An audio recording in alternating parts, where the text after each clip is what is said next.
We have a red candle resting over here, right? Notice how this red candle had a huge amount of buying at the top, right? We don't have to read every number. In fact, you shouldn't be reading every number. That's going to fry your brain. What you need to look for is when you see a red candle, you need to look and see what was actually happening inside of that red candle, right? Were the buyers aggressive? Were the sellers aggressive? And so if we look over here, we can see this red candle was very, very interesting, where at the top of the red candle, we had a significant number of buying. Notice how we had 529 for 1,000.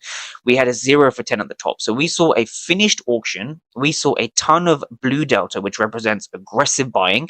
And we saw a large buyer step in over here. We saw 1,000 aggressive buyers for only 529 aggressive sellers.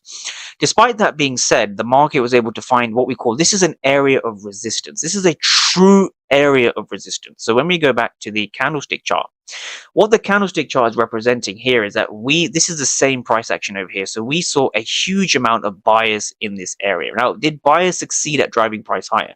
Well, no, because it broke structure to the downside.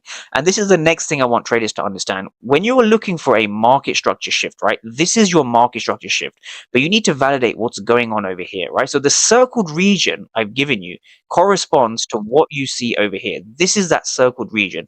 We saw buyers step into the market. Buyers were aggressive, but were the buyers rewarded? Well, the answer is no, because we saw the market shift structure to the downside. So from here now, we can see inside of inside the local price action, this fair value gap is a high probability fair value gap. So a lot of the time when traders talk about their psychology, talk about their emotion, they talk about how their emotions hijack their trade. When in reality, your entry model and your strategic plan isn't correct.